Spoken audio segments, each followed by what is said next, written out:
Hello नमस्कार। आज हमारा टॉपिक ऑफ डिस्कशन है डेटा स्ट्रक्चर। आज हम समझेंगे डेटा स्ट्रक्चर है क्या।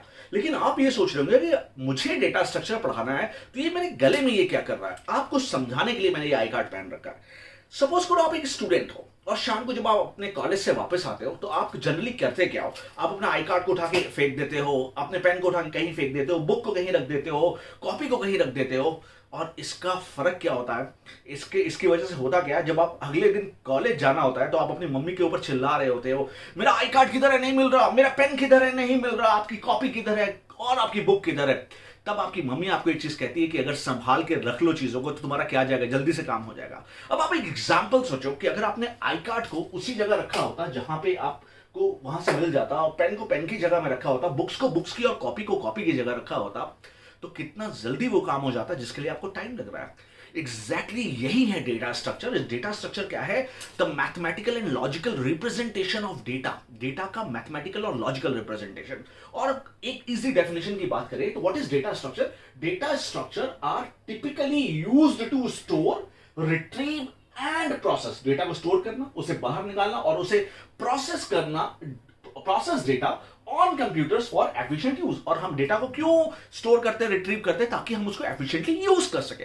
फॉर एग्जांपल आप गूगल की बात करिए। गूगल ने कितने ढंग से अपने डेटा को स्टोर रखा है कि आप गूगल में कोई भी चीज डालते हो सर्च करने के लिए और वो फटाक से सर्च इंजन चला के अपना वो डेटा सर्च कर देता है। अगर सपोज करो गूगल ने भी आपकी जैसे ही डेटा रखा होता, कोई इधर कोई इधर, तो फिर गूगल तो ढूंढता रह जाता। वो कहता है ठीक है मैं ढूंढ के बता रहा हूं। एग्जैक्टली तो आपको समझ में आया डेटा स्ट्रक्चर क्या है। Data structure is what exactly is used to store, retrieve and process data on computer for efficient use. This is very important, for efficient use. Efficient use ही तो करना है डेटा का।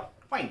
अब डेटा स्ट्रक्चर कितने तरीके का है इंपॉर्टेंटली मैं आपको बताता हूं। डेटा स्ट्रक्चर जो है वो बेसिकली टू पार्ट्स में डिवाइड है। एक है linear data structure. Linear data structure को हम लोग सीक्वेंशियल भी बोलते हैं। सीक्वेंशियल एक के बाद एक, या आगे पीछे, मतलब एक लाइन से चल रहा हो। नॉन लीनियर डेटा स्ट्रक्चर जो नॉन सीक्वेंशियल है, सीक्वेंस में नहीं है। सीक्वेंशियल डेटा स्ट्रक्चर में एरे आता है, स्टैक आता है। स्टैक आपको पता होगा, जब आप शादियों में जाते हैं और प्लेट लगाते हैं तो सबसे लीफो होता है, last in first out, Q जब हम लाइन में लगते हैं। Link list, link list is an efficient storage of data, जहां पे हमारे पास कॉन्टिग्यूअस एलोकेशन नहीं है। ये सब चीजें हम लोग बहुत आराम से पढ़ेंगे। और then comes non linear data structure जिसमें ट्री और ग्राफ आता है। अब आप सोच रहे होंगे ट्री क्या है, तो मैं आपको बेसिक एक अंडरस्टैंडिंग देता हूं। अगर आपको मैं पेरेंट चाइल्ड रिलेशनशिप बताऊं तो इसको हम लोग ट्री बोलते हैं। फॉर एग्जाम्पल ये, तो ये क्या है, ये सबसे टॉप की नोड है, और ये उसके बाद ये समझ लीजिए आपके ग्रैंडफादर है, ये आपके फादर है, और ये आप खुद है, ये आप चाइल्ड है। फाइन। तो चाइल्ड, फादर और ग्रैंड पेरेंट जो आपके हायरार्किकल रिलेशनशिप्स को बताते हैं वो होते हैं ट्री और ग्राफ। यहां पे हमें सीक्वेंशियल की जरूरत नहीं पड़ती, यहां पे हमें नॉन लिनियरिटी की जरूरत पड़ती है, नॉन सीक्वेंशियल डेटा की जरूरत पड़ती है। जब नॉन सीक्वेंशियल डेटा की जरूरत पड़ती है वो है नॉन लीनियर डेटा स्ट्रक्चर। तो आज के टॉपिक में हम बस इतना ही डिस्कस करेंगे कि डेटा स्ट्रक्चर क्या है और टाइप्स ऑफ डेटा स्ट्रक्चर हमारा क्या है। Thank you so much for watching. Thank you so much.